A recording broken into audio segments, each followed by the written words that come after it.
So sunana dai yanda na gaya muku Abba Dabo. Na zo daga Ɗanbata ne kuma na yi makaranta ta Wudil daga nan as Teachers College. I was a trained teacher. Daga nan na fita na tafi ABU na karatun economics. Na samu BSc economics. To daga nan fa na shiga duniya. Wato komai za ka yi kai as a young man sai the struggle. Ka matsa duk abin da ka matsa kanka za ka samu. It's easy. In baka nema ba za ka samu ba. Kun ji ana ta cewa da wata ta ci world ta ci the most beautiful woman in the world. Ana yin irin wannan abin nan. Amma da mutane mata da yawa da suka fita kyau.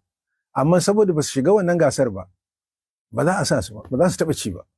So unless you come out and seek for something, you are not likely going to get it.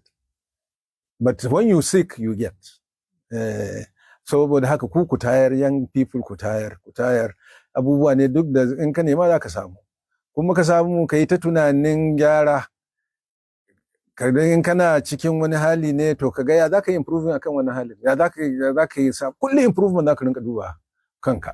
To idan ka samu wannan zuciyarka cewa kana son ka karu, to wallahi Allah zai bude maka hanyoyi da yawa. Haka muka yi ta yi fa.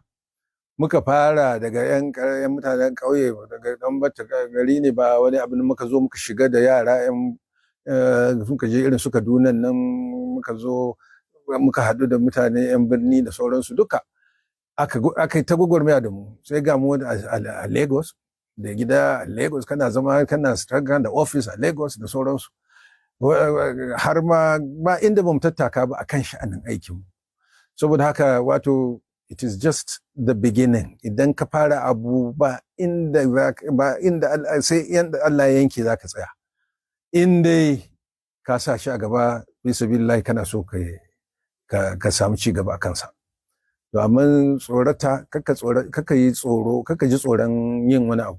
In dai a zuciyarka ka tabbatar abu ne mai kyau, to ka shige shi. Be bold. Seek for something and you get. That's the only message I think I should give. Kuma, of course, na yi muku magana the power of prayer. Duk bayan ka yi waɗannan abubuwan na ƙoƙarin neman da sauransu, to kakka manta fa. Wallahi in ka roƙi Ubangiji duk zafin abin zai baka. So prayer is also very key to success. Mun yi duk waɗannan abubuwan alhamdulillah kuma mun zama successful.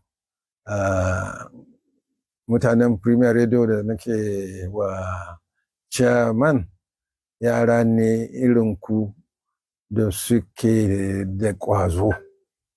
Professionals ne, suna da ƙwazo kuma suna ƙoƙari. So duk za a iya zama irinsu. Zama duk daga cikin ka ɗauka.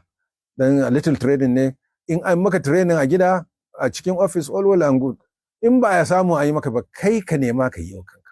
Gashi nan all over cikin waɗannan abubuwan a telephone ɗinka za ka samu yadda ake training. Especially ku da kuke CITAD, kun ga yadda duniya ta canza.